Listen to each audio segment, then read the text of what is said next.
represent your mind. And we're going to let this represent your body. Now, it wasn't that Dr. Fleet was, perceptually a bad artist who couldn't get it right. It's the purpose of the image being this way is that he's saying that everything is mind.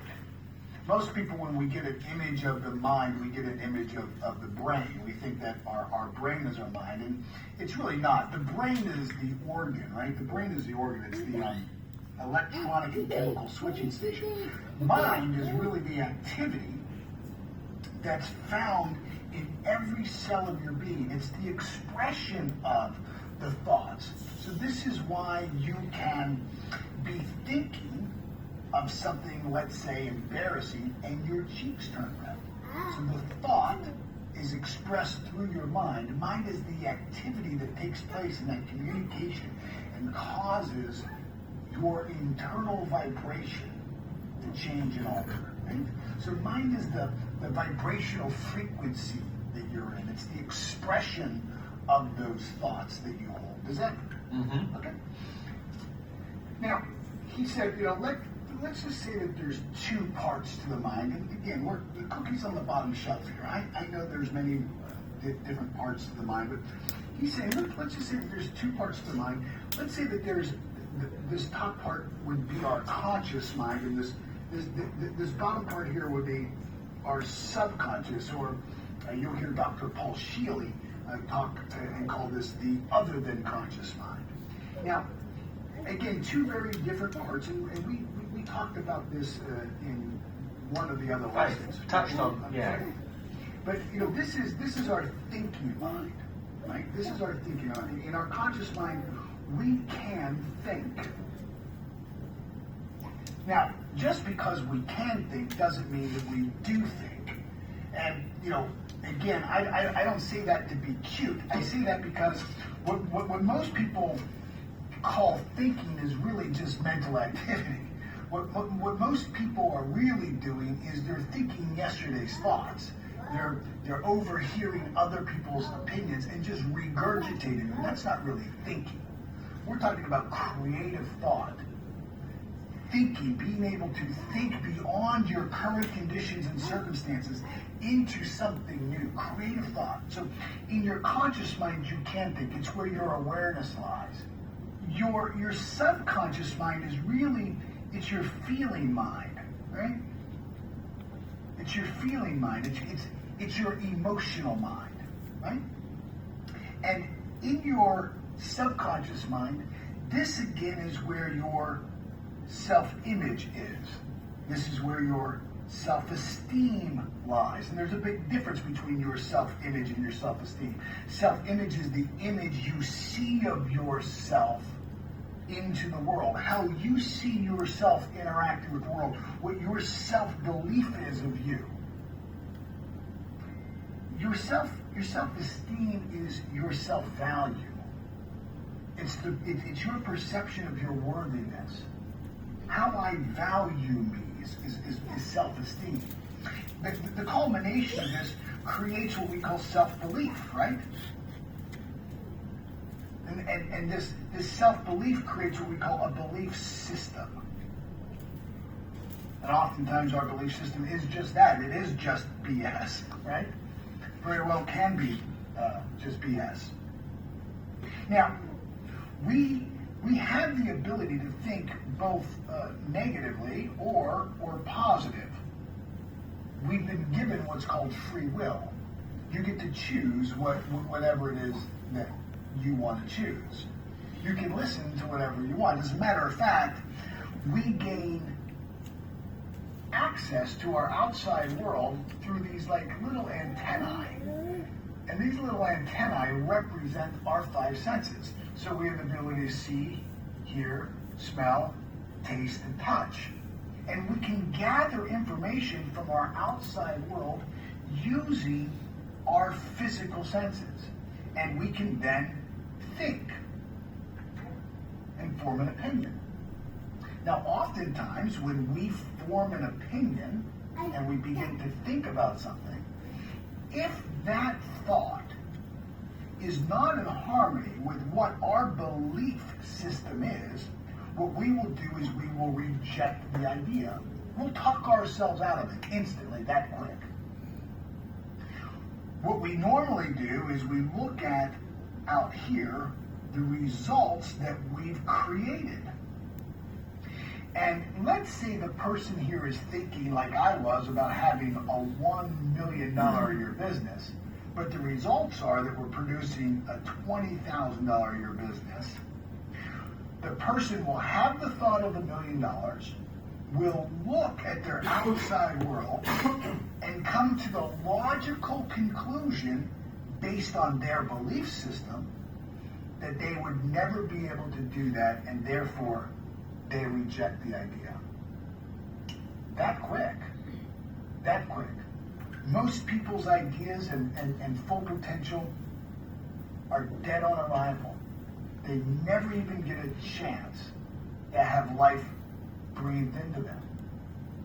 Now, it's important for us to understand that any idea that we have in our conscious mind, we can impregnate this idea into our subconscious mind over and over and over and over and over again through the process of repetition. This is the process of what he's teaching in the chapter, is autosuggestion.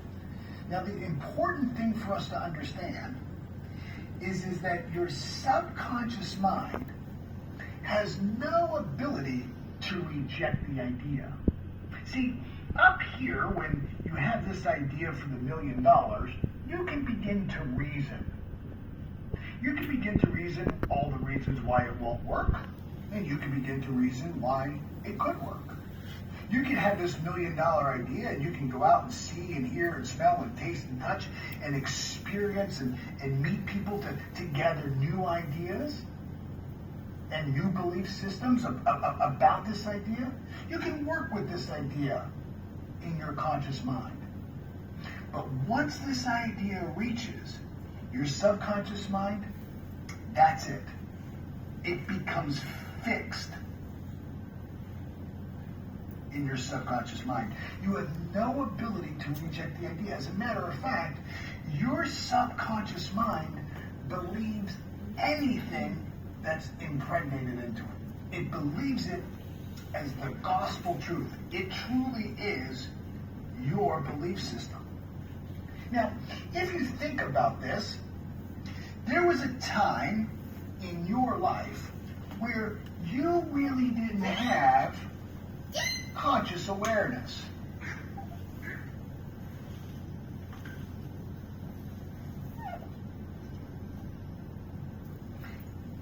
You didn't have the ability to reason.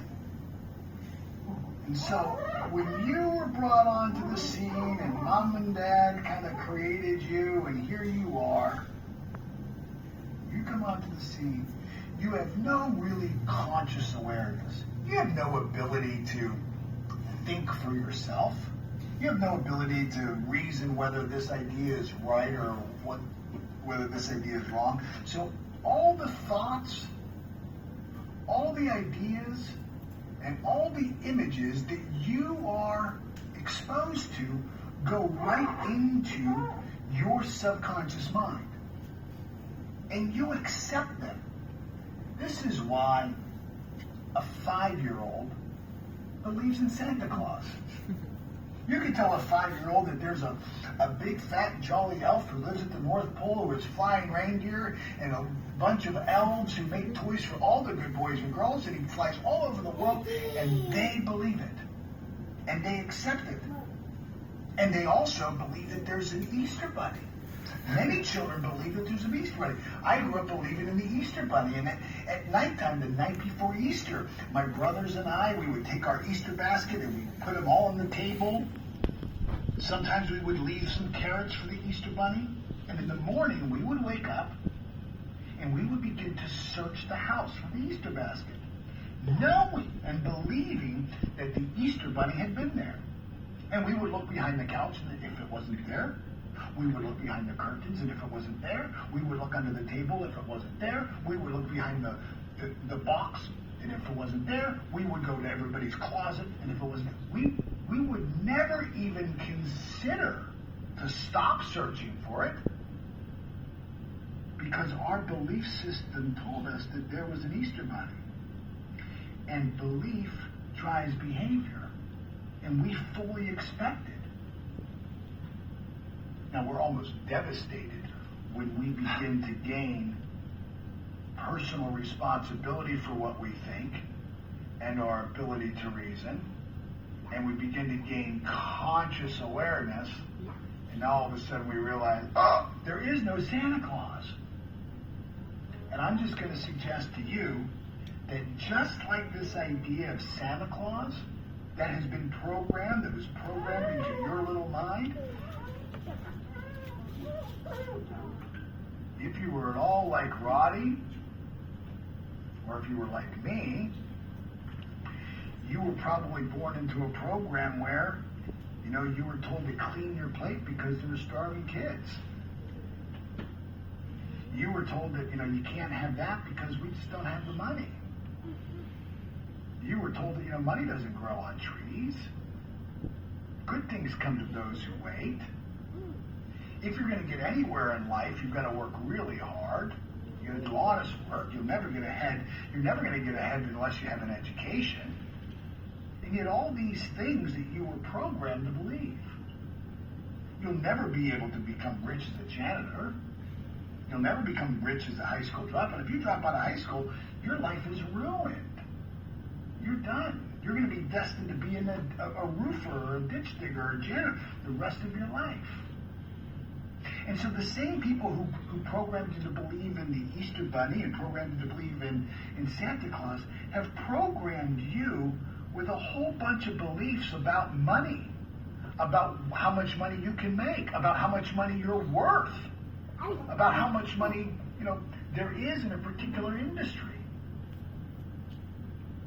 And you formed before the age of reason, before you completed this full picture of consciousness and your ability to really think, before you fully understood how to think, you were programmed ideas about money. And for most people, the ideas that we were programmed around money was not having enough money. We were not programmed with prosperity consciousness. We were programmed with poverty consciousness. And that idea becomes fixed. And so later in life, when we get into a program or we attend a seminar or we read a book and somebody says you can be, do, or have anything you want, we may get motivated for a short period of time, but if this idea that we have comes in is larger than what our current belief system says, negative money, or what our current results are, we will immediately reject the idea, even though it's something that we want to do, even though we want to bring it forward, we will reject the idea. That'll never work. Do you know how long that's going to take? You know how long it's, oh my goodness, go back to school? You know how old I'll be? I always ask people, well, how old would you be if you didn't? You know? I was working with somebody who's 40 years old and he needed to go back to school for about 3 years. You know how old I'll be? Well, yeah, let me think. Well, I know I'm a high school dropout, but I would think you'd be 43, right? I mean, how old will you be if you don't go back to school? You're going to be 43, God willing, either way. Right. So you might as well go back to school and be what you want to be, do, and have. Now, in addition to our ability to gather information from our outside world, right? Our ability to see, hear, smell, taste, and touch. These are these little antennae. In addition to this, we've also, and we've made mention here, that we've been gifted with intellectual faculties. And there's 6 of them. You've been gifted with intuition, imagination, perception, reason, will, voluntad, and memory. Yeah, and memory.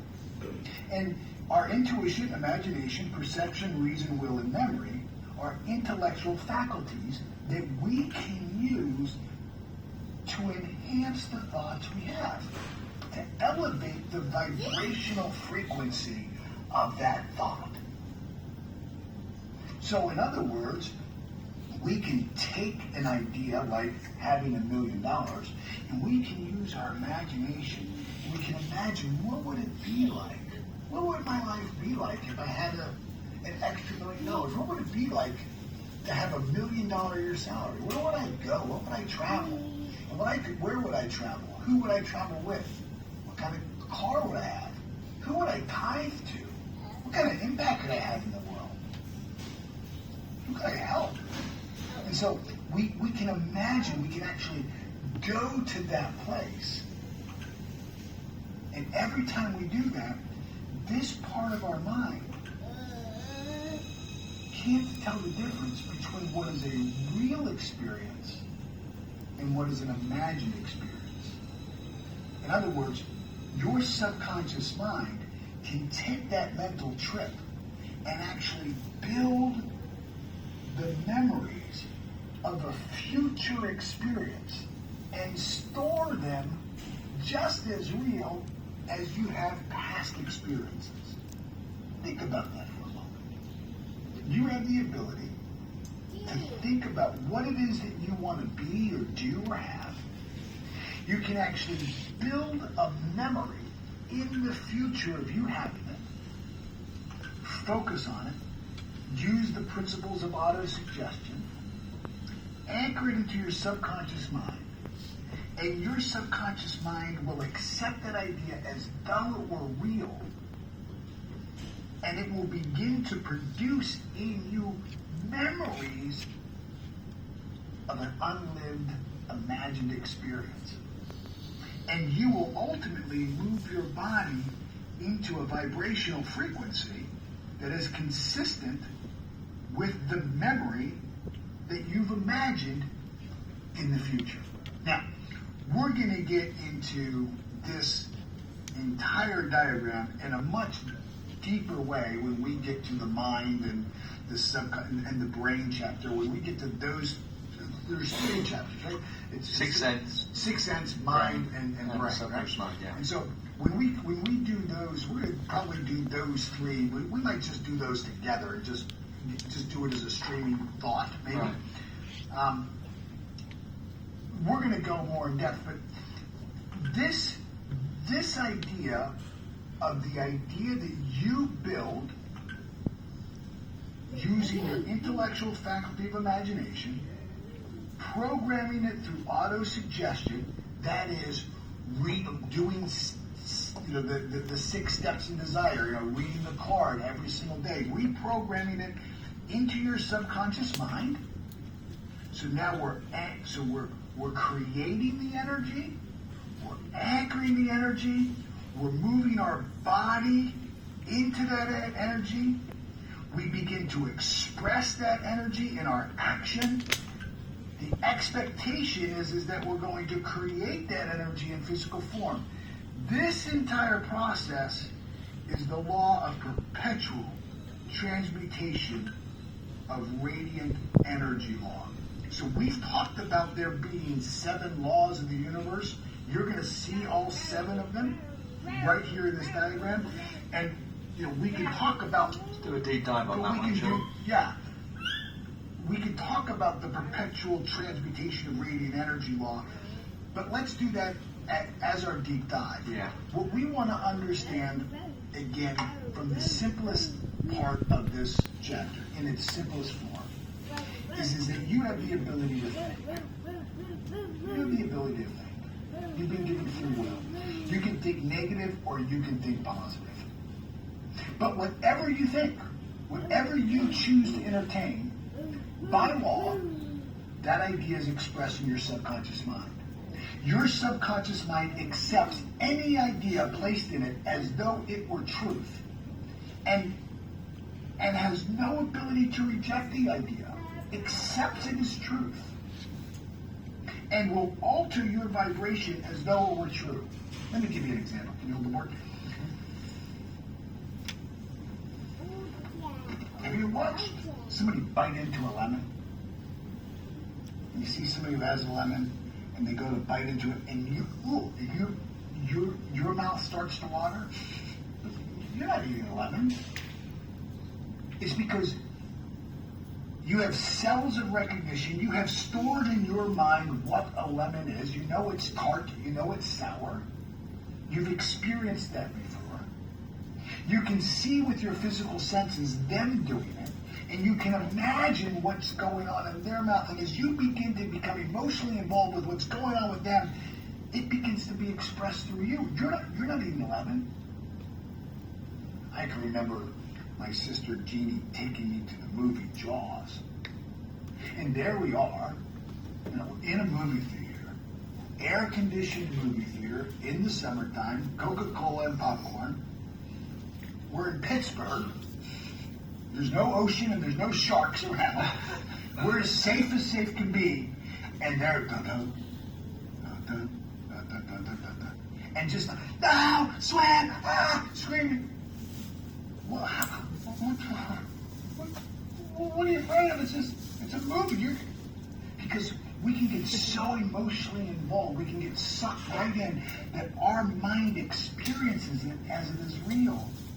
Ronnie talks about, when he goes, he lives in a beautiful community in Jupiter Colony, and he'll go out with his daughters and kids, and they'll go out on these paddle boards. There's kind of a standing paddle board, and they're out in the water maybe 20, 30 yards from shore, and every once in a while they'll see a big shadow, and the first thing you think of is shark. And even though he's not sure it's a shark, his body experiences it as though it's a shark. Or a giant jellyfish. Or whatever. Yeah, certainly not the big manatee that just wants to come up and give you a kiss. Yeah. And we as soon as we imagine it, boom, it sets our body right into the vibrational frequency. You've been given dominion over all things. Think about that as God's promise to you. You've been given free will, the ability to choose positive or negative. You've been given the ability to choose any thought you want. You've been given dominion over every frequency in the universe. Every frequency. If you don't like where you're living right now, and whatever frequency you're on, you can change. You'll never be driving down the road and see a field full of cows, and one of the cows jumps up on the fence and says, "Hey, we don't have to be cows anymore. We can be giraffes. Let's change. We can grow and be better." No, they can't. Only as far as we know, God only created you and I in His image. And that is to be a causative creative source. God, when we're made in God's image, God is the creator. And you are a creative being. And you co-create with the mind of God. And you have dominion over everything in God's universe. Every single frequency. You can at any moment in time choose a better thought. But there's a vibrational consequence to the thoughts that you choose. There's a vibrational consequence to the thought that you choose. So choose wisely. This is why you want to get really specific. What do I want? And once we know exactly what it is that we want, why do I want it? Why is it so important to me? Because if I know what I want, and I know why I want it, I can anchor that into my subconscious mind. And I can turn that into the dominant energy that is expressed in and through my body. And over time, my mind will become a magnet for that frequency. And I'll begin to attract the people and the ideas and the conditions and the circumstances that are in harmony with that dominating vibration. And I can, at any moment in time, choose what that vibrational frequency will be and how intense it will be. And we do that through autosuggestion, visualization, reading aloud your statement twice daily, journaling, being part of this program, listening to this lesson again and again and again and again and again, writing, speaking out your dream.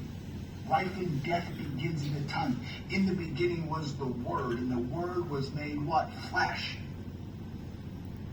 You're a very powerful, creative being. God designed you and created you to create whatever life it is that you want. You don't ever have to settle for less.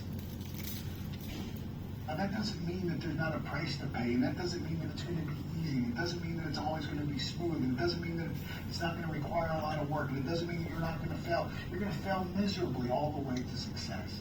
If you were making a big pot of success stew, the first ingredient you would grab would be a jar of failure and give it a double dose. It's a requirement.